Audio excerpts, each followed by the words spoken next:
గురువారం విజయవాడలో మహిళా శిశు సంక్షేమంపై కీలక కార్యక్రమం జరిగింది. దీంట్లో ముఖ్య అతిథిగా ఆంధ్రప్రదేశ్ రాష్ట్ర గిరిజన మహిళా మరియు శిశు సంక్షేమ శాఖ మంత్రి గుమ్మడి సంధ్యారాణి పాల్గొన్నారు. గర్భిణీ స్త్రీల నుంచి చిన్నారుల వరకు సమగ్ర పోషకాహారం, ఆరోగ్యం, విద్యపై ప్రత్యేక దృష్టి సారిస్తున్నట్లు మంత్రి గుమ్మడి సంధ్యారాణి తెలిపారు. గర్భిణీ స్త్రీలు తీసుకునే పౌష్టికాహారం పుట్టబోయే శిశువు ఆరోగ్యంపై కీలక ప్రభావం చూపుతుందని మంత్రి గుమ్మడి సంధ్యారాణి స్పష్టం చేశారు.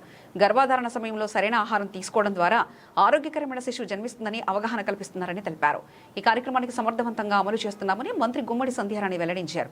మహిళా శిశు సంక్షేమానికి రాష్ట్ర ప్రభుత్వం తీసుకుంటున్న ఈ చర్యలు ఎంతవరకు ఫలిస్తాయో చూడాలి. మరిన్ని అప్డేట్స్ కోసం మా వెంటే ఉండండి.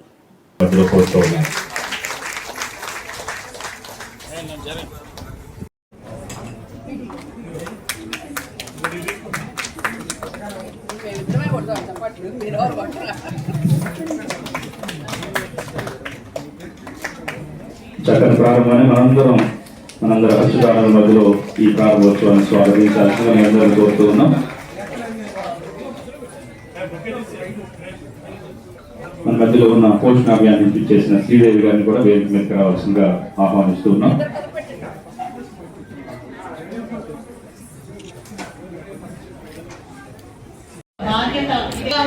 ఆరోగ్యవంతమైన సమాజాన్ని చూడగలమనే ఉద్దేశంతో ఈ పోషణ్ పక్వాడా కార్యక్రమం ఏర్పాటు చేయడం జరిగింది. ప్రతి సెప్టెంబర్ నెలలో మనం పోషణ్ మాహ్ కార్యక్రమం చేస్తాము. అలాగే ప్రతి మార్చి నెలలో ఈ పోషణ్ పక్వాడా 15 రోజుల కార్యక్రమం చేయడం ద్వారా అన్ని డిపార్ట్మెంట్స్ కూడా కలుపుకొని పోతూ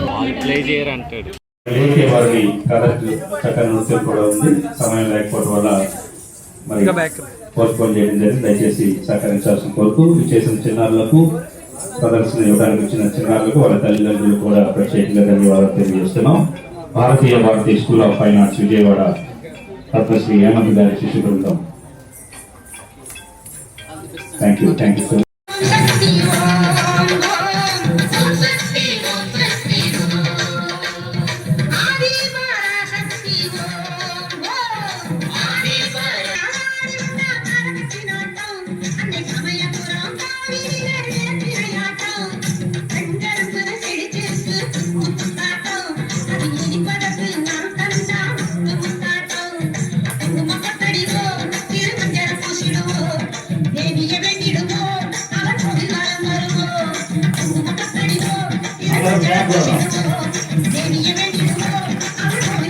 ఇంట్లో ఉన్న వాళ్ళు ఎవరైనా అక్క, అన్న, తమ్ముడు, నాన్నమ్మ, అమ్మమ్మ ఇట్లా వాళ్ళు మాట్లాడి వాళ్ళ తాలూకా తెలివితేటలు పెంచడం, అలాగే వాళ్ళకి బయటన్న జంక్ ఫుడ్ ఇవ్వకుండా అన్ని పోషకాహారం, వాళ్ళకి అన్ని రకాలుగా ఉన్నటువంటి ఇంట్లో ఉన్నటువంటి ఆహారం, అలాగే పళ్ళు, పాలు, అలాగే వెజిటబుల్స్ ఇట్లాంటివన్నీ ఇచ్చి బయట ఉన్నటువంటి కలర్ ఫుడ్స్ కాకుండా బాగా అట్రాక్టివ్గా కలర్ ఫుడ్స్కి పిల్లలంతా ఇదవుతారు కాబట్టి అది కాకుండా వాళ్ళకి ఇవ్వటం.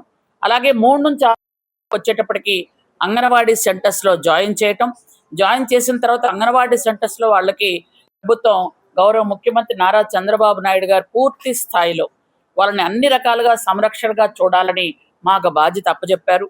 కాబట్టి వాళ్ళ పూర్తి స్థాయిలో సంరక్షణగా చూడటం, పౌష్టికాహారం ఇవ్వడం. చాలామంది ఏమనుకుంటారంటే పిల్లలకు పౌష్టికాహారం అంటే ఎత్తు బరువు పెరగడం మాత్రమే అనుకుంటారు. అదొక్కటే కాదు, వాళ్ళు శారీరకంగా మానసికంగా ఎదుగుదలతో పాటు పిల్లల్లోనే గ్రాస్పింగ్ పవర్ చాలా ఎక్కువగా ఉంటుంది. కాబట్టి ఆ టైంలోనే పిల్లలకి ఆట వస్తువులతో వాళ్ళకి పాఠాలు చెప్పడం, అలాగే చిన్న చిన్న ఆట వస్తువులతో వాళ్ళు ఎలా ఆడుతున్నారు, వాళ్ళ ఐక్యూ ఏంటి అని ఆ టైంలోనే మనం చూసుకొని వాళ్ళని మంచి మార్గంలో పెట్టే పరిస్థితి కూడా అంగన్వాడీ సెంటర్స్లో ఉంది. అలాగే అంగన్వాడీ సెంటర్స్లో అక్కడ మేము అన్ని రకాల సదుపాయాలు కల్పించడం జరుగుతుంది. కాబట్టి పిల్లలు చక్కగా చదువుకుంటూ ఆడుకుంటూ వాళ్ళు 6 సంవత్సరాల లోపు ఉన్న పిల్లల్లో ఉన్నటువంటి విజ్ఞానం మీరు బయట చూశారు. చిన్న పాప 3-4 years పిల్లలు కూడా ఎంత చక్కగా క్యాపిటల్స్, మిగిలిన అన్ని విషయాలు, ప్రైమ్ మినిస్టర్స్, సీఎం, పిఎం, రాష్ట్రపతి అన్ని పేర్లు టకా టకా అని చెప్పేస్తున్నారు వాళ్ళు. అంటే వాళ్ళకి మనం నేర్పితే ఏదైనా నేర్చుకోగలరు, ఎన్ని భాషలైనా నేర్చుకోగలరు. వాళ్ళకి అప్పుడే వాళ్ళకి సభ్యత, సంస్కారం, ప్రేమ, అభిమానం, తల్లిదండ్రుల మీద ఉన్నటువంటి అభిమానంతో పాటు నమ్మకంతో పాటు అన్నీ నేర్పించాలి. పిల్లల్ని అప్పటి నుంచే సంరక్షణ చేస్తే పెద్దయిన తర్వాతనే వాళ్ళు చక్కగా మంచి భావి భారత పౌరులుగా తీర్చిదిద్దడం జరుగుతుంది. కాబట్టి ముఖ్యంగా ఈ కార్యక్రమం అంతటి కూడాను చక్కగా మా ప్రిన్సిపల్ సెక్రటరీ గారు సూర్యకుమారి గారు ప్రతిసారి కూడా అన్ని జిల్లాల్లో ఈ కార్యక్రమాలు చక్కగా చేయటం, గౌరవ ముఖ్యమంత్రి చంద్రబాబు నాయుడు గారు ఆదేశాల మేరకు మేము అన్ని 28 జిల్లాల్లో కూడా అన్ని ఇప్పుడు ఏంటంటే మాకు 5,766 సెంటర్స్ ఉన్నాయి, అంగన్వాడీ సెంటర్స్. అన్ని సెంటర్స్ లో కూడా చాలా సెంటర్స్ లో మేము ఇప్పటివరకు టీవీలు ఇచ్చాం, ఆడుకోవడానికి ఆట వస్తువులు ఇచ్చాం. అన్ని ఇంచుమించు సొంత భవనాలున్న అంగన్వాడీ సెంటర్స్ కి టాయిలెట్స్ ఇవ్వడం కానీ, అలాగే వాటర్ ఫెసిలిటీ కల్పించడం కూడా చేస్తాం. ఈ మధ్యకాలంలో 130 సెంటర్లు అంగన్వాడీ కొత్త సెంటర్లు, అవి కేవలం గిరిజన ప్రాంతాల్లో పిఎం జన్మన్లో 130 సెంటర్లు కూడా కొత్త సెంటర్లు శాంక్షన్ అయ్యాయి. అవి కేవలం గిరిజన గ్రామాల్లోనే కట్టాలన్న ఉద్దేశంతో కేంద్ర ప్రభుత్వ సహకారంతో పిఎం జన్మన్లో 55 కోట్లు మనకు శాంక్షన్ అవ్వడం, అవి కూడా త్వరలో మేము కడతాం.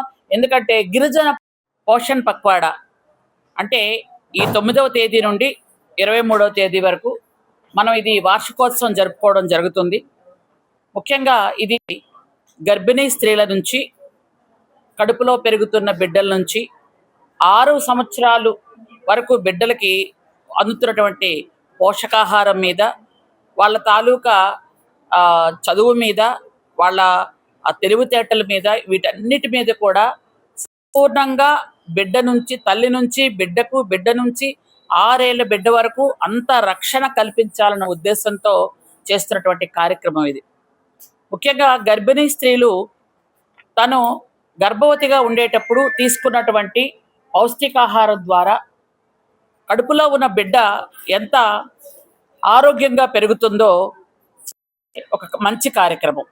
అలాగే బిడ్డ పుట్టిన తర్వాత 3 సంవత్సరాల వరకు పిల్లలతో మనం ఏ విధంగా ఉంటున్నాము, ఇందాక మీరు చూశారు టీవీలో ఏంటంటే పిల్లలు ఏడవగానే వాళ్ళకు ఫోన్ ఇవ్వటము. ఆ గిరిజన ప్రాంతాలని ప్రత్యేకమైన దృష్టితో చూడడం జరిగింది. నేను స్త్రీ శిశు సంక్షేమ శాఖ మంత్రిగా కాకుండా గిరిజన సంక్షేమ శాఖ మంత్రిగా ఉన్నాను కాబట్టి 2 బాధ్యతలు గిరిజన సంక్షేమ శాఖలో కూడా ఈ అంగన్వాడీ సెంటర్స్ కట్టడం అనే బాధ్యత కూడా గిరిజన శాఖ ఇంజనీరింగ్స్ కూడా అప్పచెప్పడం జరిగింది. ఎందుకనంటే ఇచ్చినటువంటి 130 సెంటర్లు కూడా కట్టి అక్కడ ఉన్న పిల్లలకి అన్ని విధాలుగా సంరక్షణ చేయడం కూడా చేస్తున్నాం. అలాగే ఇప్పుడు పౌష్టికాహారం కూడా ఇంతకు పూర్వంలా కాకుండా వాళ్ళకి నాణ్యమైన గుడ్లు, పాలుతో పాటు వాళ్ళకి అన్నం, పప్పు ఇట్లాంటివి కూడా చక్కగా ఇవ్వడం, చెక్కీలు ఇవన్నీ కూడా ఇవ్వడం, వాళ్ళకి ఎటువంటి అవసరమైనటువంటి టాబ్లెట్స్ కానీ అట్లాంటివి ఏమన్నా కావాలంటే దగ్గరుండే హాస్పిటల్కి చూపించడం కానీ, ఏఎన్ఎం వచ్చి పరిరక్షించడం కానీ, చూసుకోవడం కానీ, ఇట్లాంటివి అన్ని విధాలుగా అంగన్వాడీ సెంటర్స్లో ఉన్నటువంటి టీచర్స్ సొంత బిడ్డల్లా చూసుకొని ఆ పిల్లల్ని జాగ్రత్తగా సంరక్షకులుగా ఉండడం మీరు అందరూ కూడా గమనిస్తున్నారు.